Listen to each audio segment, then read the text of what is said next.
I'm excited, and I know that we are excited too. We're starting right about now, and I'd love to invite the president of Images Initiatives to give his welcome address, even as we start this webinar. Just in case you're coming in here and you're wondering what's happening, this webinar is hosted by Images Initiatives in collaboration with the Household Empowerment and Livelihood Productivity Systems Helps. My name is Okwemi Odonla. I will be the moderator for this webinar, and I also happen to be the coordinator of helps. So please, in the chat, let's make welcome the president of Images Initiative, Dr. Olawale Olaide, to give his welcome address. Yes, I saw in the chat. You're welcome, sir. Yeah, thank you. Good afternoon, Okwemi and dear participants. You are welcome to today's webinar. It's the second of our series of webinars for October 2024. We're excited to have you around, and we just want you to stay tuned and enjoy the presentation. The focus of this webinar is to educate ourselves on what we can do with nature and for nature, and at the same time earn something and also get something to improve our health situation. For instance, today the presenter will take you through things you can do to encourage you to be regenerative in your activities, especially at home. Without much ado, I'd like to welcome all of you on behalf of the Board of Images Initiatives. I'd like to welcome all of you. This meeting will be recorded in case you miss it or miss some sections. I would like you to drop your WhatsApp number so that we can contact you in case you are not on our regular platform. So again, I welcome you to the session and ask you to enjoy the sessions. Thank you very much, Okwemi. Thank you very much, sir. Thank you for that very, short but very impactful welcome address. All right, so we're not wasting any time. We want to go right into what we have for today. And so I'm just going to be introducing our guest speaker. And first of all, I'd like to say, okay, so someone is here and saying, what is HELPS all about? HELPS is all about social protection. We want to help you live a better life. We want to help you see how you can maximize the resources that you have, to live a better life. As we know, with everything happening in the economy today, we need that more than ever. Okay, I'm just going to share my screen, and I'm going to be introducing our guest speaker right about now. Give me a minute. All right. Okay. So our guest speaker for today is Mr. Kayode Oguntoye. He is a sustainable development practitioner and co-founder of Idoti. So just in case you're not Nigerian, Idoti means waste, and he will tell us more about it. Kayode Oguntoye is a sustainable development practitioner with expertise in management of integrated systems, research and development, supply chain management. He's a member of the Global Association of MDP, having obtained a master's degree in development practice from the University of Ibadan and a bachelor's degree from University of Maiduguri.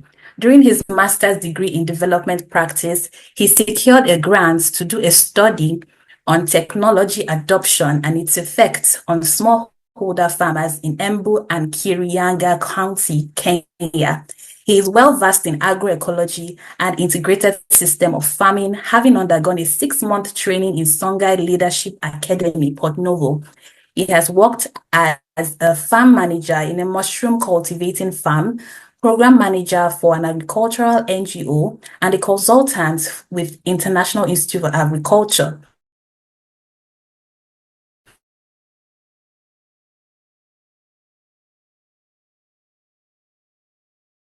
He is very passionate about building the company that develops an innovative waste-to-value chain process to produce highly nutritious animal feed by leveraging on nature's recycling agents using the black soldier fly larva to convert food and organic waste to nutritious and protein-based dense biomass as feeds for aquaculture and other feedstock. He presently works with Africa Rice as a partnership and scaling officer. So, ladies and gentlemen, please let's welcome Mr. Kayode Oguntoye to take the floor. You're welcome, sir. We're glad to have you. Thank you very much. Thank you very much, Anthony. And I want to say a big thank you for inviting me to take this section.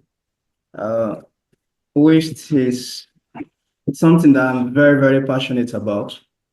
If you've ever walked past a landfill and you see the heaps of waste that it's there, and you see the pollution, both the air pollution, the environmental pollution coming out from such landfills, you will understand what I'm trying to talk about. I have one with me in Akure that most times if I go towards the area, anytime I go there, I know that no, I'm ready to just bear it, just endure, because the place is smelly. And if you look at the practices that they adopt there, they tend to burn it. And just imagine this rainy season, you're trying to burn a waste that is very wet. So you see the amount of carbon dioxide, the amount of what was it called? Carbon greenhouse gases that place will actually be giving up, will be giving up. So waste, I'm passionate about waste. I love to sensitize, I love to educate, I love to talk more about how we can manage our waste in a sustainable way. You all agree with me that we all don't have that education from growing up, you know. If you go to advanced countries or some of the countries, you see they were taught how to separate waste. But for us, the major practice we have is just mix up the waste. We just mix it up. And you know, when the waste collectors comes to pick it, and even touching it alone, you see the waste collectors and you wouldn't want to shake them on a normal day.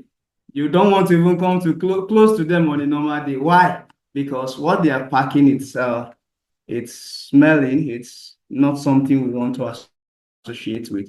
So just like they say, I'm Kayode Oguntoye, and co-founder of Idoti.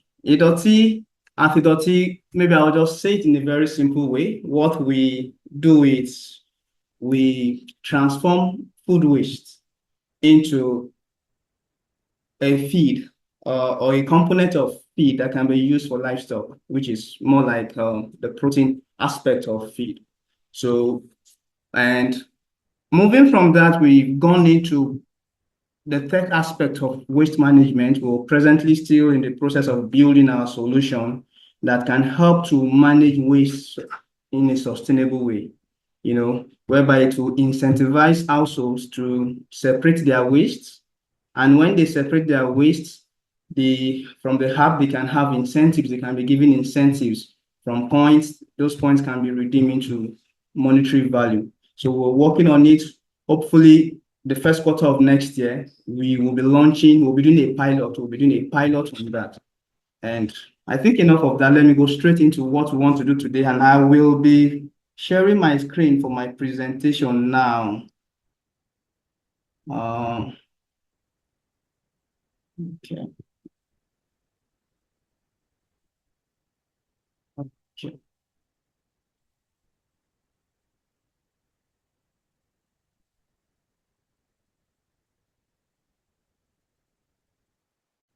I want to ask, can you all see my screen?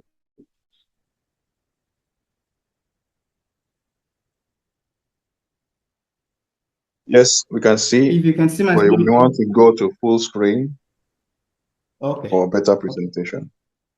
Okay. All right. So we're looking at a topic that says leveraging kitchen waste, the gold mine in every household. And what that means is in that your household, you have a gold mine that is waiting for you to tap. You have a gold mine that is actually waiting for you to tap. I want to quickly do something before I go back to the presentation mode. I will be sharing a kind of a link, just a slide. I want us to just do Slido. I want us to quickly just put when they say kitchen wastes, just list the types of kitchen waste that you know, the types of kitchen waste that you know. Maybe I will share it with our moderator so that she can just help me drop it as a comment now in the coming. Sorry.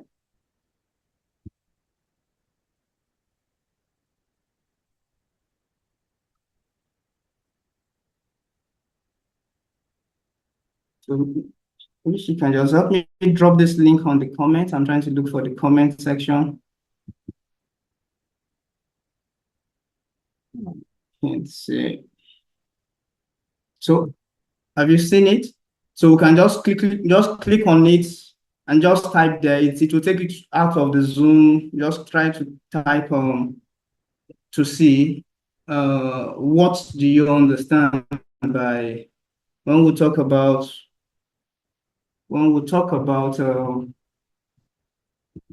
kitchen waste.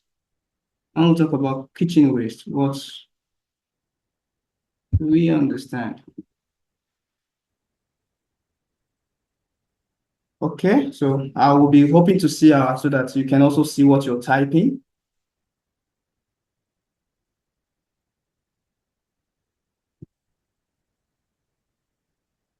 Okay, have you gotten it? If you've gotten the link, you can just, okay, I can see one person is typing. Please, I want it to be as interactive as possible. So just make sure you type, make sure you're putting up something there. Let's just, let me see when we're talking about kitchen waste, what and what. I know most times I see someone is saying cans, good. Someone is saying fruit peels, e.g. banana, that's fine. Say kitchen waste actually talks about its discarded materials during food preparation. Okay, good. Consumption, when we're eating, what we throw away, organic waste, it can either be organic. Oh, good. I think I have a lot of scholars there. I have people who already have a master's in waste management. Say organic and inorganic waste. Rinse water, good. I love that. I love that. Sometimes we don't understand that when we say waste, we really don't know that some of these waters we throw away, the water we throw away is also classified as waste. Say leftover food, either cooked or uncooked. Good. Okay, why good? Why will still keep this on? I will just quickly because of our time. Go on. Good. I think I'm seeing nylon, I'm seeing food packaging, I'm seeing wastewater from the kitchen. Good. Rice water, fine. So I'll go straight to our presentation and say, what is kitchen waste? And kitchen waste, just like we have said in our beautiful answers, said it's waste that consists of both organic and inorganic materials produced from food preparation and consumption. And because of the scope of this, what we want to look at, we're not just looking into the organic waste alone. It's both the organic and the inorganic. So the common types include, you have the vegetable scraps, we have our fruit peels, just like someone mentioned. We talked about banana peels, talk about our orange peels, packaging materials. Most times when we get home, someone just send us a gift, and what do? We just unwrap the gift, and that wrap for the gift just goes straight into our waste bin. Expired food items, you go to the market and you shopping things. Now, because of our economy, it is encouraged that we buy things in bulk, right? And you bought in things in bulk only to discover that you were not able to use them before they got expired, and that expired food becomes a waste. So we have types of kitchen waste, and we'll look at biodegradable, the ones that are organic, they can easily be degraded, and then we have the ones that you cannot degrade them easily, like the plastics. Someone said it takes a lot of years, thousands of years, for a plastic to actually to be degraded. So things like that, non-biodegradable. We have the plastic, we have the cans, and like that. Then I'll go straight into impacts of kitchen waste. One of the first impacts we'll see in kitchen waste is, one, it contributes to landfill mass. And research has actually discovered that the household is the major contributor of waste to landfills. about 55% of all the waste, that is being generated comes from the household. And that's from research. And when these waste collectors collect all this waste, because of the method at which they collect them, they just take them straight to the landfill. And when it gets to the landfill, it's causing environmental pollution.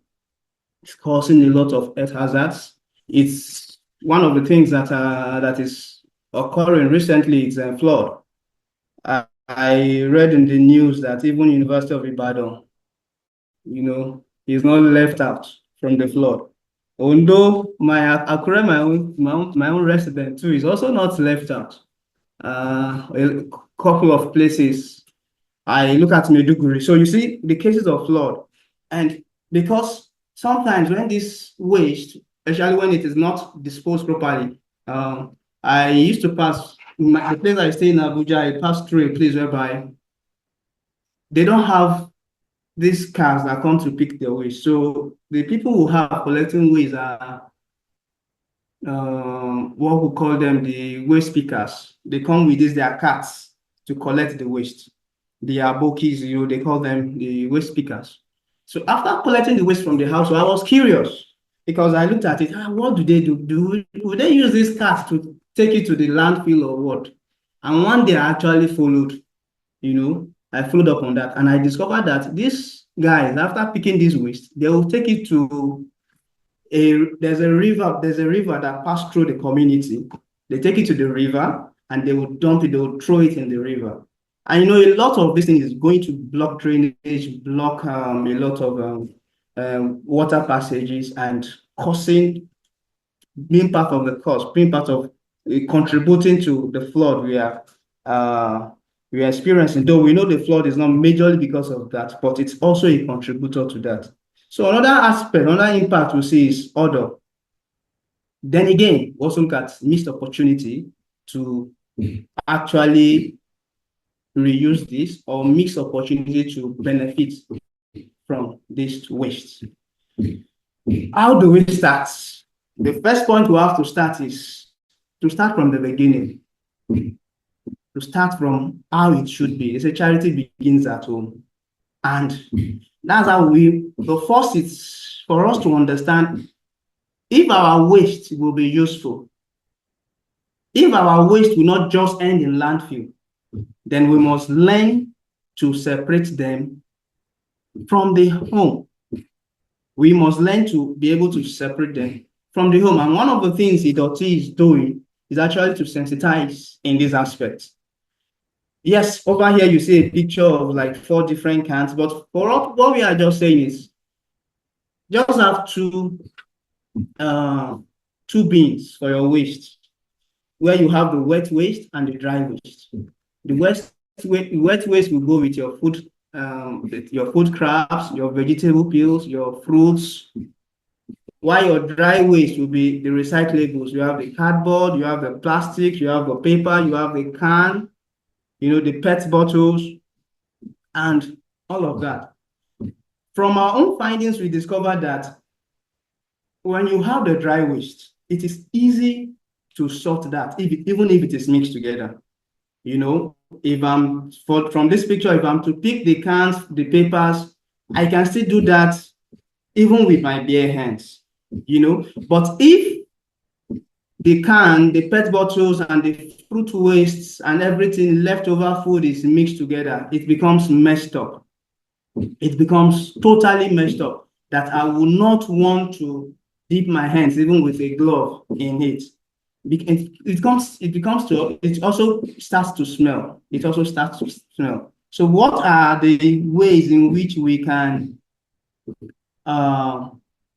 quickly separate waste? One, encourage the use of different containers for waste at home. And one of the things I just say is in your kitchen, just have a small container there, a small container that anything food goes into, anything food waste just goes, anything organic waste, the wet waste just goes straight into that, Then keep a paper bag that you can keep your sanitary items. You have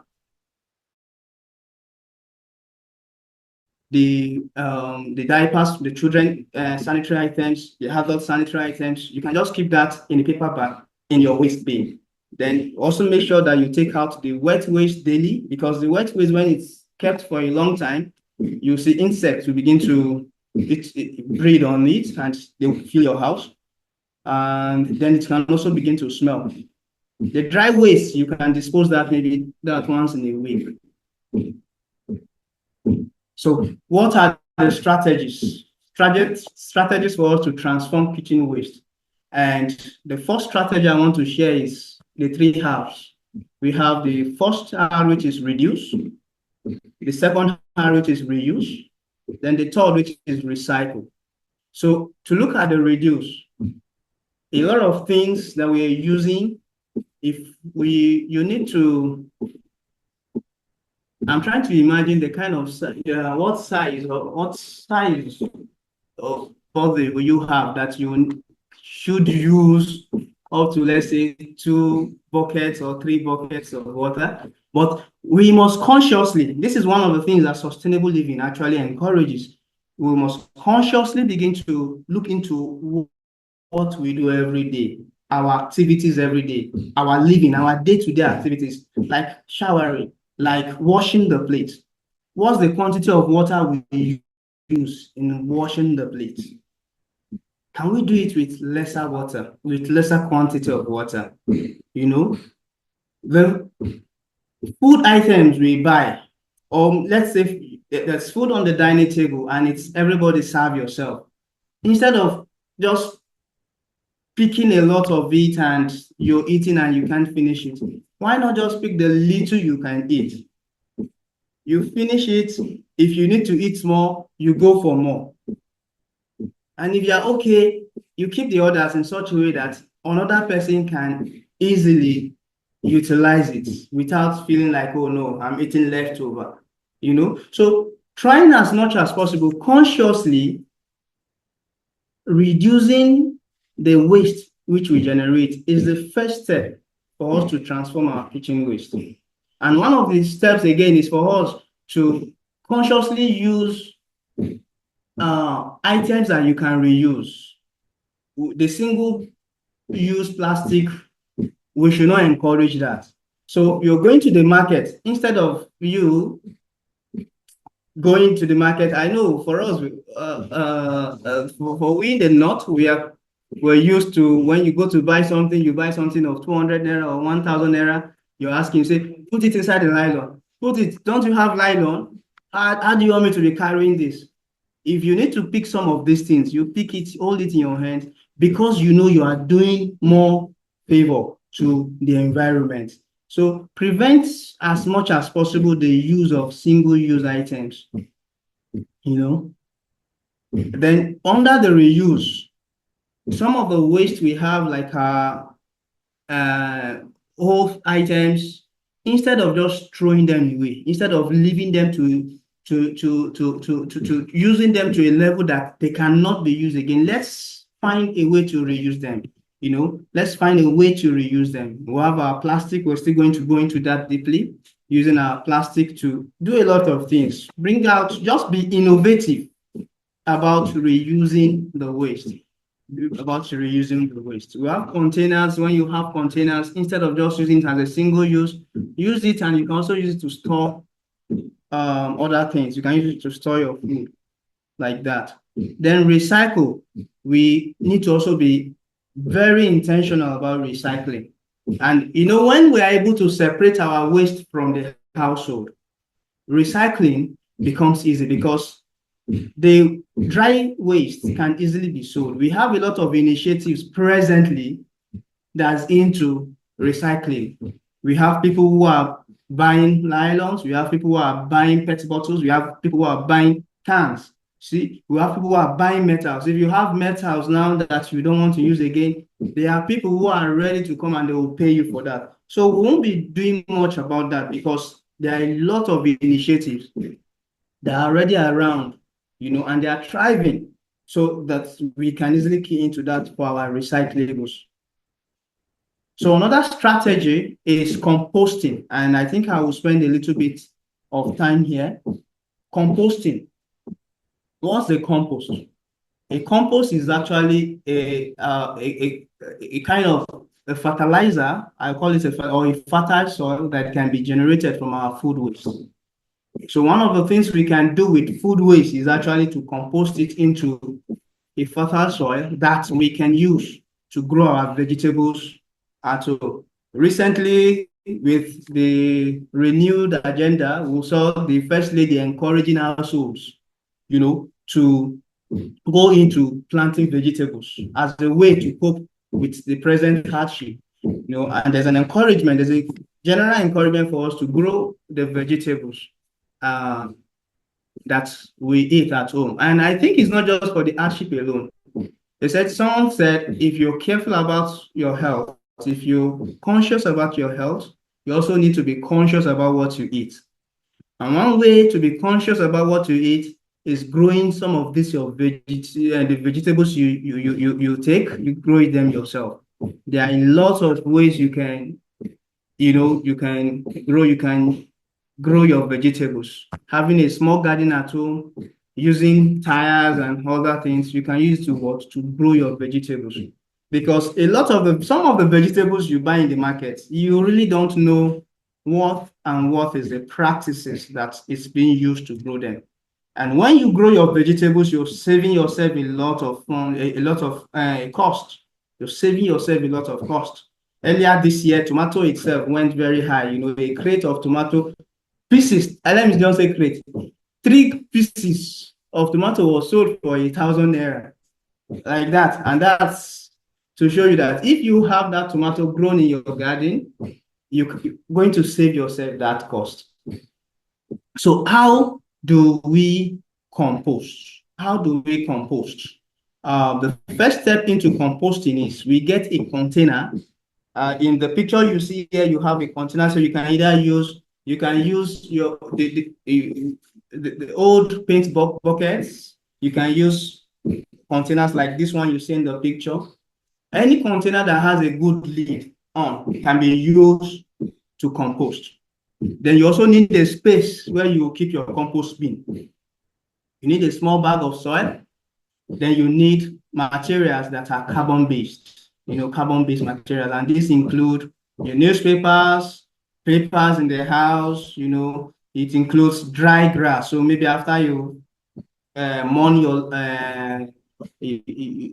lawn, and you can use dried leaves. So the dried leaves, you can use it to compost, to support the food waste you have to compost. So what you do first, the first step is on the lid of the bucket or the container, or on the lid of the container, you put even holes. You just either use a drilling machine to just drill holes, evenly on the lid. If you don't have a drilling machine, you can use any hot metal to just put holes on the lid. And this will encourage air to come in, because the kind of fermentation, the kind of composting we want to do is actually an aerobic one, whereby it will allow air to come in. So you put the holes in the lid. Then you put a layer of soil in the bottom of the container. A rich soil, because soil, you have a lot of microorganisms in the soil. So the soil can help produce, such microorganisms can help to degrade the food waste very fast. Then after putting the layer of soil, you shred newspapers. You have dry grass or newspapers, you just shred them and you put it on the layer of the soil you have put. Then you can add your food waste.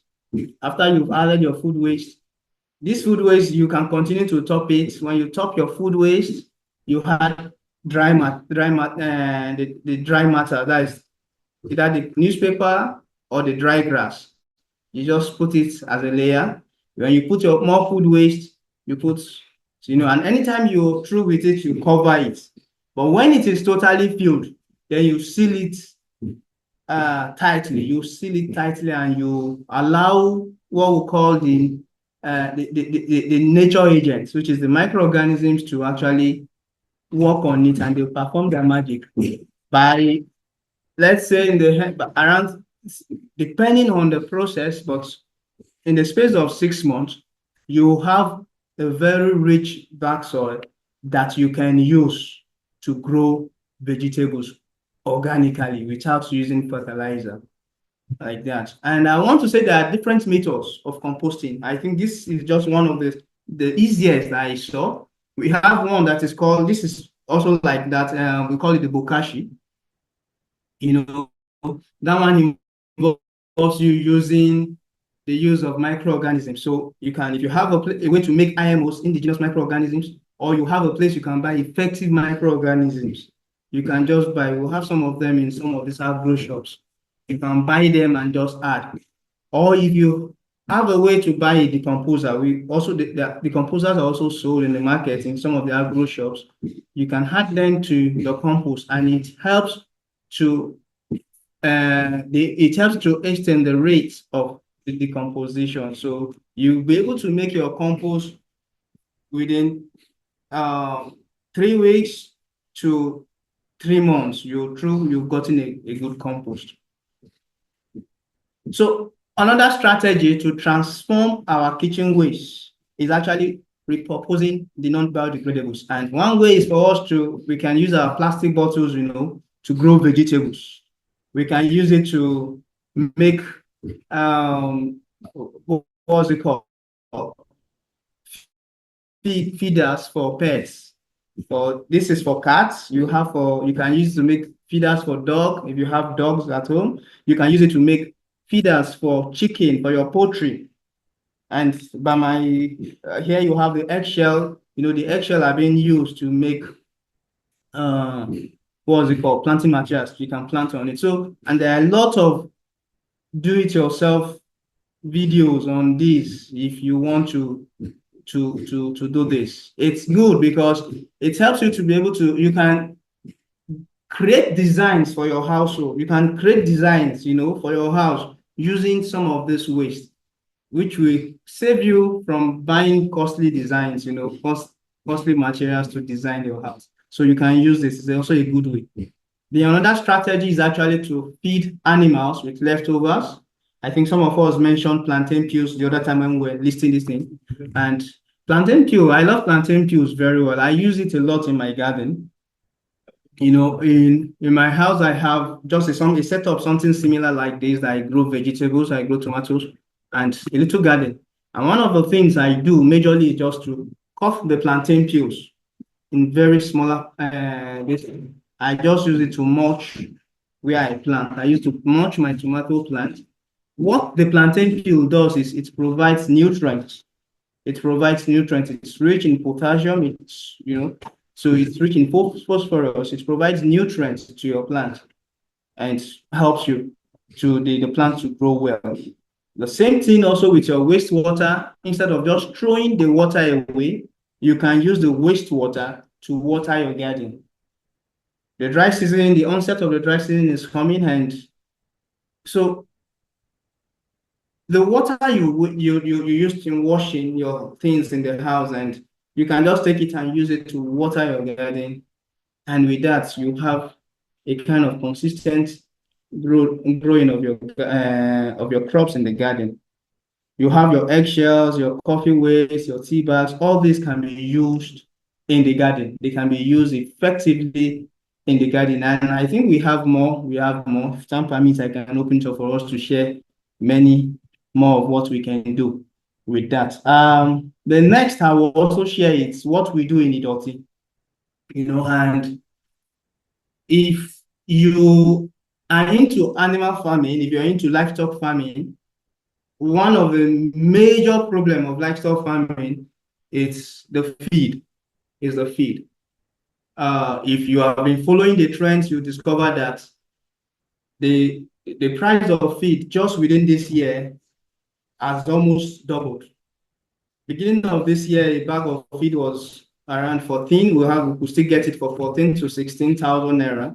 But presently, a bag of feed, if you want to buy a bag of Bridwell feed, it's around 26,000 naira. Ultimax around 22. So you see, the price of feed is skyrocketing. We started witnessing this from the days of COVID, from 2020. For me, I had to shut down my own fish ponds, my own, because I had about 5 fish ponds. I had to close the 6 of them down because of the price of feed. I had already made budget for what we feed then I had about 5,000 fishes, so I had already made budget for what we feed them. And by the time the price of fish started skyrocketing, I could not meet up again. So my fish end up with big heads and small bodies. So I was not able to sell them. I lost my capital. I lost more than 50% of my capital. So, but from then we now moved into, what can we use to help supplement the feeds? And that's when we discovered the black soldier fly technology, that you can use the black soldier fly to transform food waste, into a larva that can give you excellent results in your livestock, for your livestock feed. Excellent results. The products of the BSF, you have the BSF larva, that is the larva itself. The larva, you can either sell it either fresh or dry. You have the pre-pupa, you can sell the pre-pupa or the pupa for those who want to, the new farms, those who want to start the farming. You can sell the eggs, for those who want to go into the farming.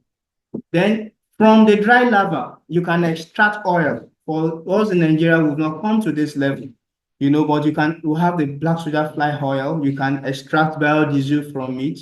You can use the dry larva to mill it and use it to make quality animal feed. And I'll tell you this, that this black soldier fly presently is still underexplored. We've not really explored it totally.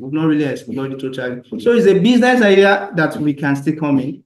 We can, if you have a farm, your livestock farm, you have a poultry farm, you have a piggery farm, you can research more into this, or you can reach out to Idoti to know about the black soldier fly. So it's very good, and it will help us to be able to cut. For us, I've personally used it to cut down the cost of my feeding for my livestock for about 30 to 40%.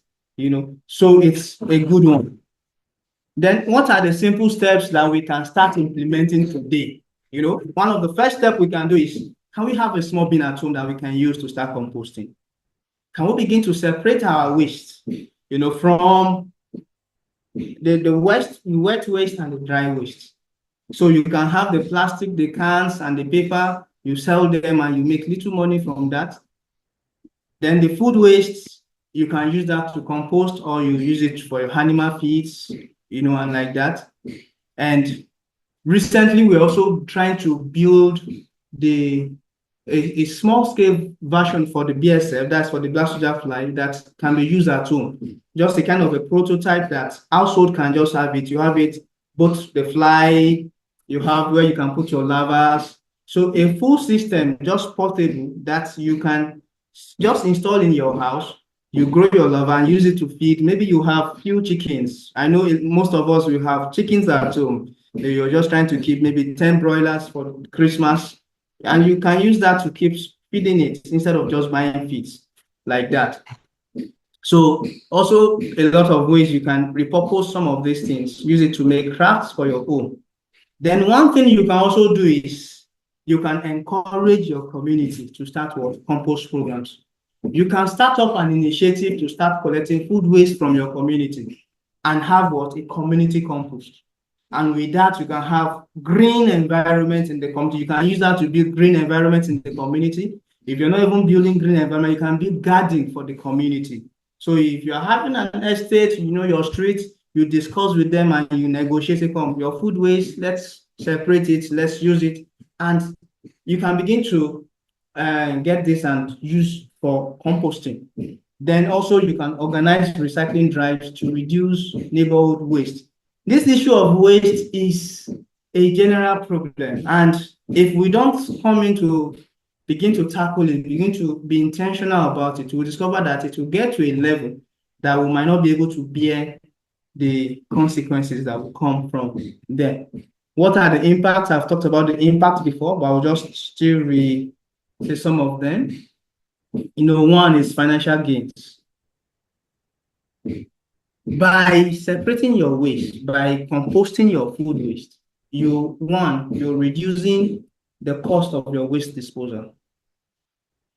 Then you also can earn money from selling off the recyclables. So you see, you are reducing your cost of disposing waste.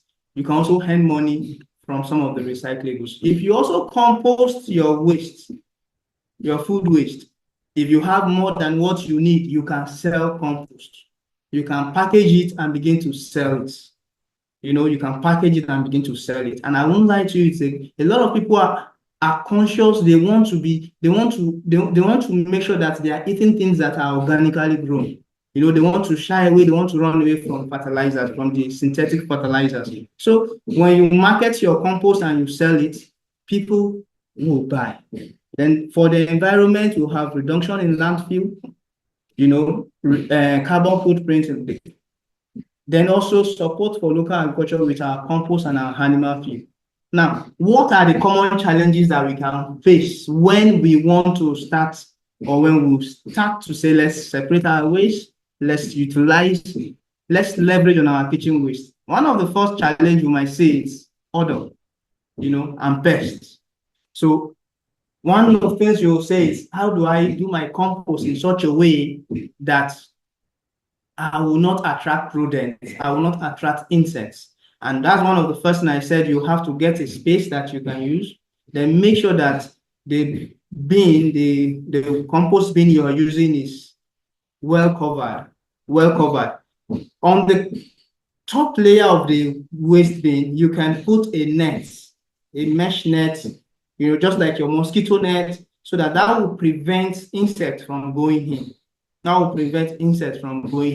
And if you are also opportune to see things like the effective microorganisms in the decomposer, those ones, they make sure that your waste will not smell. They make sure that the waste is also decomposed on time. So you can go for products like that. Another challenge, how do I find time? How do I find time to actually leverage on this kitchen waste? If you look at the importance, if you look at the economic and the environmental impact, you discover that it's worth devoting time for. You discover that it's worth devoting time. It's worth devoting time for. You can, and the moment you start and you continue to do it, you become conscious about it. You become conscious that, oh, when I just go to the kitchen, I just don't drop all my waste together. No, I have a food. You placed your little container for food waste in a place that is very easy to see, very easy to get to. So when you want to throw your leftover, you just throw it into that. That's for your food waste. And the one for your recyclables, you just throwing it in a place. You become conscious about that. Then lastly, I'm not the only one staying in my house. I have battalions. My house is a very big one. So definitely, how do I make sure, if I'm conscious about it, how do I make sure that every other person is also conscious? So with that, you have to engage the household. You have to sensitize them. You have to let them know the importance. And you have to let them know what you want to achieve with it. You have to consciously instill into everyone living with you these principles of sustainability, to let them know that if we begin to separate our waste, we have a lot to achieve from that. We have a lot to achieve from that. So you have to consciously engage your household. And this brings me to the last slide, which you have a question mark there. And what that question mark is actually asking you is, you, what are you going to do? What steps will you take? I say thank you. Wow, thank you so much, Mr. Kayode. That was really enlightening. Can we appreciate our guest speaker in the chat room? Can we please appreciate him? Please appreciate him. That was really a very insightful presentation. Thank you so much, sir. So we want to go into question and answer session, and we would like if you have questions, please just raise up your hand. There's a way to raise up your hand in the chat. Please raise up your hand if you have questions, and we would be glad to call you up. If you are free to switch on your video, we don't mind also. Please let us know also. But while participants that we have now, and so we are going to be giving out certificates, and so we would like you to put your full details in the chat room, even as we go about our conversation. So I'm going to post the message again, and so please, while we go, don't get distracted, please. But while we continue the webinar, please put in your full details as we continue with the question and answer session. All right, so I'll start with my question. So, Mr. Kayode Oguntoye, so I love the fact that you talked about engaging the household as a challenge, because you can be in a household, and HELPS talks about, of course, we are talking about household empowerment, we're talking about individuals, community, basically. So practically, can you help us? Say we have a household where there's just one person that is really passionate about this whole sustainable development thing. There's just one member of the household that is saying we have to be careful with waste management, we have to reuse, we have to recycle. How would you advise such a person? You know, I know people are saying, oh, it's because you're an academic person, you're an academic person, that's why you are saying all these things. Well, how would you encourage that person to practically involve family members in this waste management, reusing, recycling, and literally leveraging kitchen waste? Practically, how would you advise such a person, sir? Okay. The first I would say is start by doing. It's easy for people to imitate what you do. You know, when action speaks louder than voice, you know, that's very clear. It's when they see that,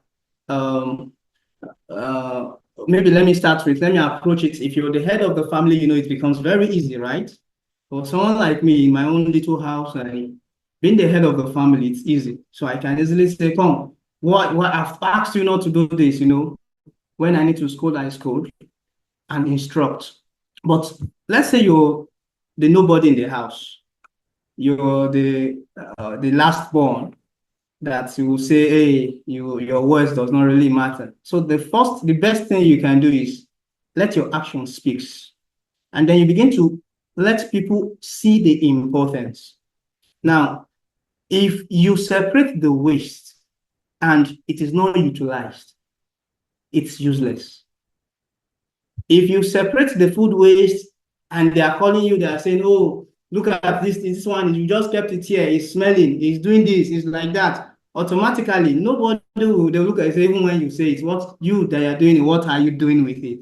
But when you begin to move from just separating, you have your food waste, and they begin to see how the food waste is being transformed into a compost. I've seen that happen myself, you know, and someone, after I did a compost, and the person carried the compost and was looking at it. You know, luckily for me, that person also has this greenhouse. She grows tomatoes and bell pepper in her greenhouse. So when she was looking at it, she packed it and she was like, is this compost? I said, yes. You mean it is food waste and all this waste now that turned to this compost? I said, yes. She said, okay, can I get small? I said, yes, take. So she took it. And what she did was, because for her, when she wants to plant her tomato, she nurses it with the normal thing, you know, the cocoa pit. So she nursed some tomatoes with the cocoa pit. She nursed some other tomato the same day with the compost. And she discovered that the compost did superb. The growth of the compost was far more. And she came back and she was like, wow, your compost was actually really good. I can see the total difference. And you know, that I know will encourage her, because she also should begin to think, oh, good, that means I can also be doing this. Instead of me spending a lot of money buying my cocoa pits. Cocoa pits presently now, a block, if it has not even increased, it's around 10,000 naira, you know. So I believe she will begin to look. I didn't follow up with her to know whether she has started it at home, but I know she'll begin to think along that line. Okay, I can. So start by doing, and don't just stop at separating. Don't just stop at just saying it. Be active, be active about it. Transform this waste. If the recyclables, look for places you can either sell it to. So the little money you're getting, yeah, you show them that, okay, at least instead of me throwing it away, this one is used to buy this bucket. This bucket you see now, this bucket you see, it is from selling these PET cans and this thing. Then they understand that, okay, this is something that is achievable. This is something that is doable. So start, action. That's what I would advise. Thank you so much, sir.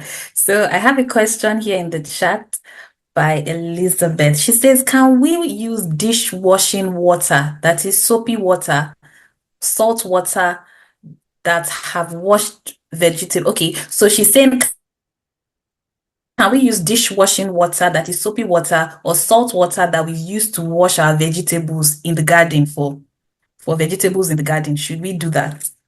Well, salt water is not advisable. For salt water, it's not advisable because that will increase the salt content of the soil, and if it is a soil that that is already acidic, or it will change the pH of the soil, and that might not be good for the plant you're planting, right? But for soapy water, I'll tell you, one of the organic ways to control pests is the use of black soap. You know, there's this black soap you mix then with what's it called?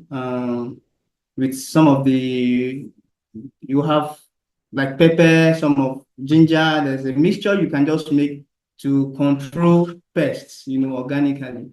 And so pouring soapy water in your garden, for me, I think it's okay. I've done it and I have not really seen negative effects of it. But if the water is oily, sometimes when you wash your plates and the water is very oily, that you might not, because it will mess up the garden. But if it's just water that you just use to wash and then to rinse, and the water is averagely a little bit, you can just use that. You can use that.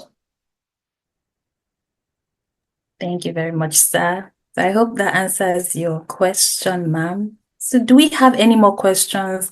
If you would like to unmute, you can. Okay, so yes. So permit my pronunciation. Yes, you can unmute okay. You can unmute yourself. Good afternoon. Good afternoon. Thank you, the presenter. We are very grateful. I'm grateful. Actually, I'm sorry I joined quite a bit late. I actually had it in mind to join by past 2, but my baby didn't allow me. But I actually wanted to ask. I missed maybe some parts of the session, but I just wanted to ask. I hope you wouldn't mind maybe doing a kind of recap for me. I know I joined from the part of separating the kitchen waste. So, of course, if I have separated it, then can you just give me a brief recap, since I wasn't able to get that? So if I have separated the kitchen waste and I have kept it aside, what do I now do from there? That's to turn it into a compost. I hope you wouldn't mind doing a recap for me, just even if it's a brief summary. I will appreciate. Hey. I think maybe you will just handle that. You should be able to do that, right? Yeah, so we actually have the recording of this webinar. The recording will be on our YouTube channel. So we will definitely share the recording, ma, so you don't have a problem with that at all. So even if you are here late, it's not a problem. We have the recording and you would get that recording after the webinar. Thank you so much. Thank you. Yes, you're most welcome. So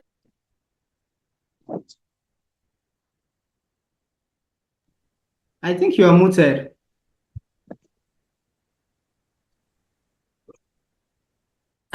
apologies. Someone had a question. I think it was okay, but I hope the participant with the last question heard me about there will be the recording. I didn't know I was muted. Okay, who else Yes, had? you. Okay, I heard you, ma. Thank you, ma. You're most welcome, ma. There was somebody who had a question, but I think, okay, I see another hand up. Okay, Amal Mesadia, please unmute yourself. Hello, and thank you so much for the great presentation. I have question. I did my graduation projects about composting, and I think that before I use the compost, we need to do some analysis to know which is the plants we are going to use the compost for. Like, if you add a lot of banana peels and if you add a lot of like green materials, it will give you more Na. Because of that, I think that we need to do some analysis, laboratory analysis, to decide if it is this compost good for our plant or is not. That's all. Thank you. Yeah. Yes, I agree with you on that. Especially if you're doing it on a large scale. For example, when I talked about the community engagement, that you can engage your community. So if you look at it, the number of waste that will be coming in, you have. So with that, and especially if you intend to actually take it to the markets, it's good you do an analysis, do an analysis that tells you the specific nutrients of that. And with that analysis, it can also give a kind of suggestions of the kind of crops that can grow well in that compost or that you can use. Then again, if you look at it, most times the compost is not actually used solely to plant, right?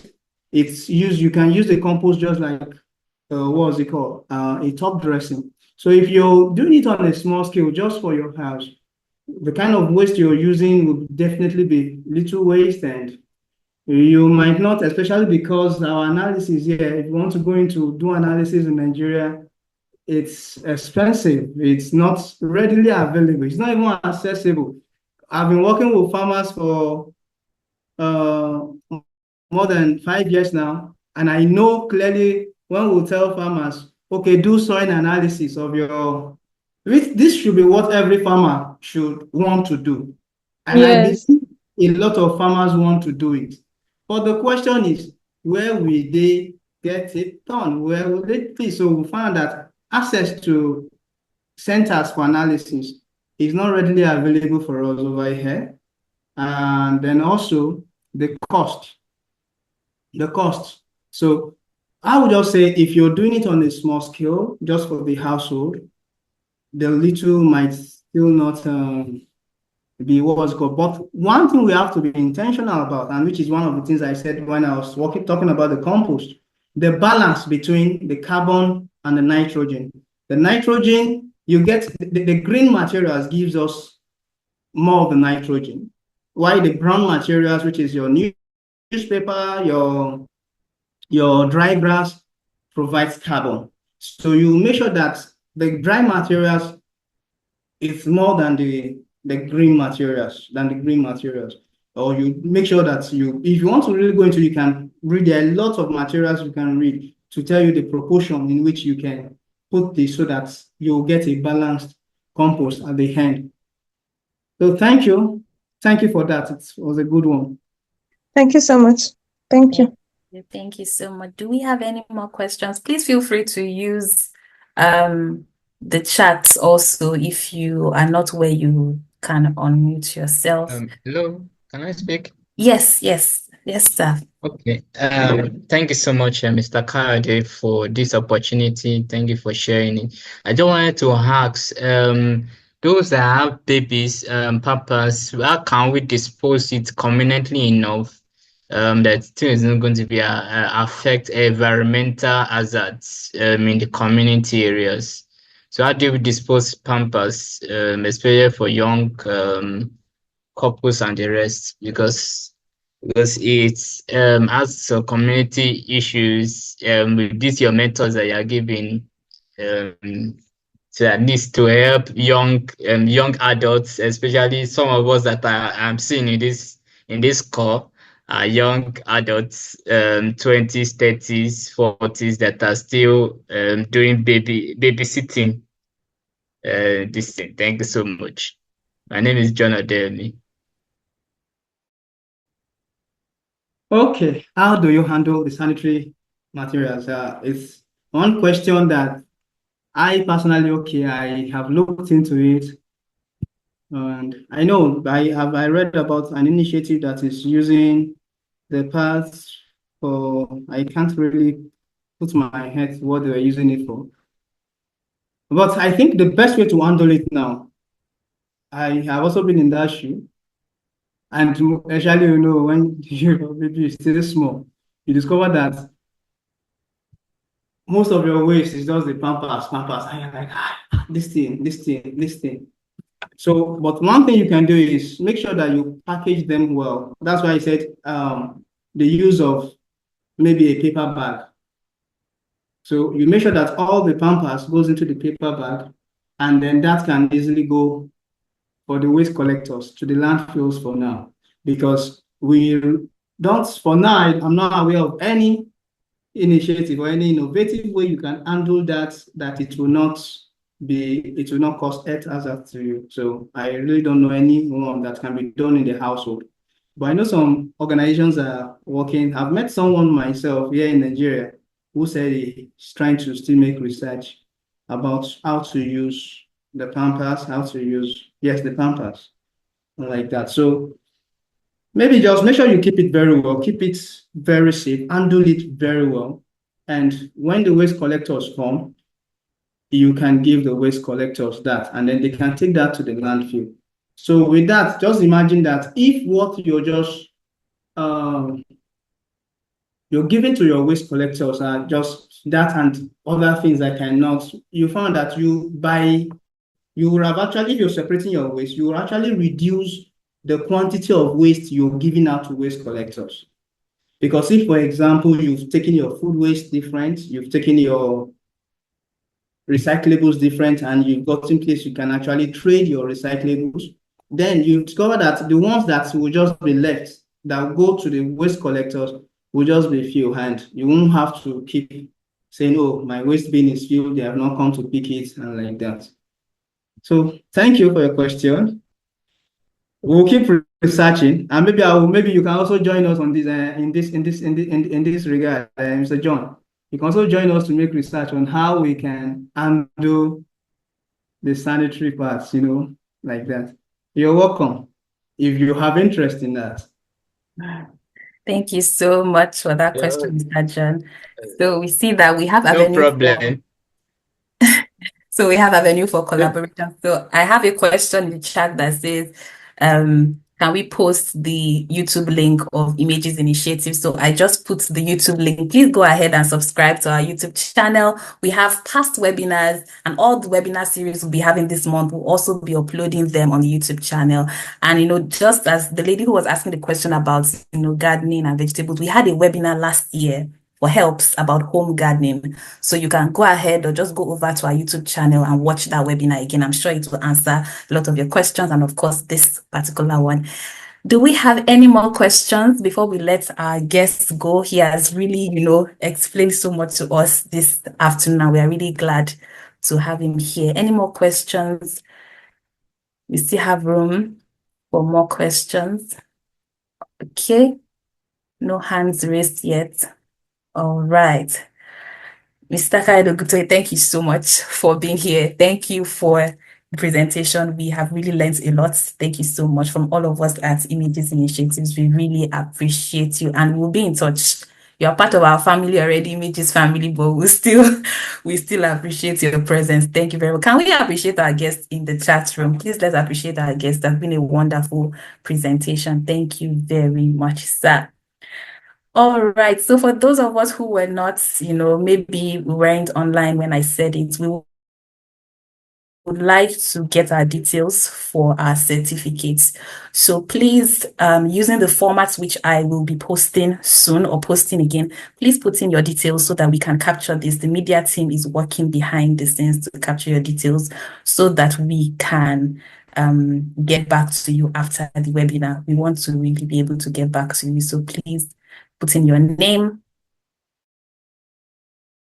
your email address, and your WhatsApp number. We would really appreciate that. Thank you very much as we do that. So before I say the vote of thanks, I would like to just give us a few announcements. Like we said, this is just the second out of the series. Last week, we had an amazing and insightful webinar. And this week again, we've had another insightful webinar. Next week, we're going bigger and better with another webinar, and this would be hosted by the Carbon Offset Program. And I'm going to be sharing that flyer so that we can see the flyer. And if anybody missed HELP's webinar, you shouldn't miss the webinar of next week. Tell them they must not miss that webinar. So this webinar is going to be on indigenous trees as sources of economic opportunity and climate resilience. Of course, the president of Images Initiative is the host, and we have the moderator who also happens to be the coordinator of Carbon Offset Program Africa, Mr. Adesope Afolanyo. And we will be having Mr. Olukunle Olashupo as the guest next week. So please don't miss this. You're going to see the flyers going around after this webinar, and please send it to somebody. Tell them that, okay, you might get a recording of HELP's webinar, but you can be present at COP Africa's webinar.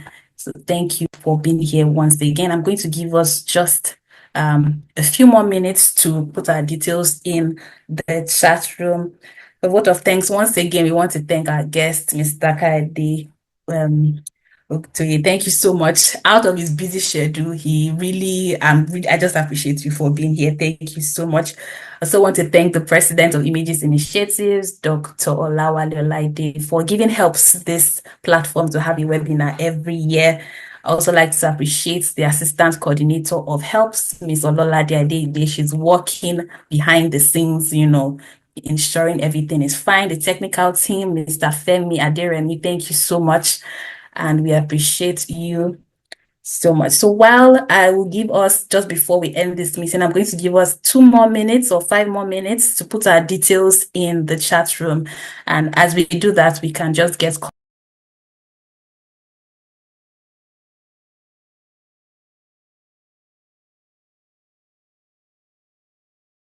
all right, so I was muted. I didn't know I was muted, but I was saying that I would like us to put our details in the chat room. I was appreciating everyone. I believe we heard that part. But while we put our details, I'll just be playing a short video just to give us time for everybody to put in their details for their certificates. But if you have put in your details, then thank you so much. We appreciate you for doing that.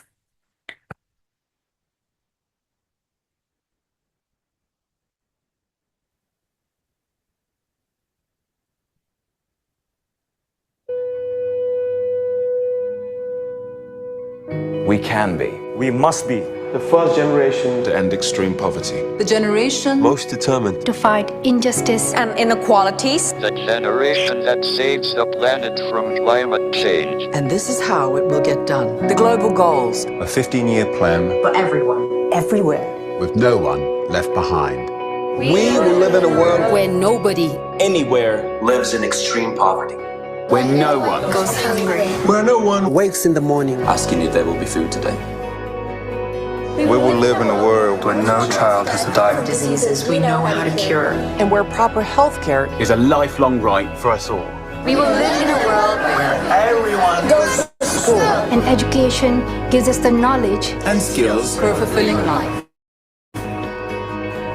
We will live in a world where all girls and all women have equal opportunities to thrive and be powerful and safe. We cannot succeed if half the world is held back. we will live in a world where all people can get clean water and proper toilets at home, At school, and at work. we will live in a world where there's sustainable energy for everyone. Heat, light, and power for the whole planet Without destroying the planet. We'll live in a world where economies prosper. And new wealth lead to decent jobs For everyone. and we will live in a world where our industry our infrastructure and our best innovations Are not just used to make money, but to make all our lives better. We will live in a world Where prejudices and extremes of inequality Are defeated. inside our countries and between different countries. where people live in cities and communities that are safe, progressive, and support everyone who lives there. where we replace what we consume. Planet where we put back What we take out of the earth. We live in a world that is decisively rolling back the threat of climate change. where we restore and protect the life in our oceans and seas. will restore and protect life on land, The forests, animals, the earth itself. With peace between and inside countries. where all governments are open. and answer to us for what they do at home and abroad. And the justice rules. With everyone equal before the law. Where all countries and we their people Work together. partnerships of all kinds To make these goals a reality for everyone, everywhere. These are the United Nations global goals for sustainable development. Let's get to work. Let's make it happen.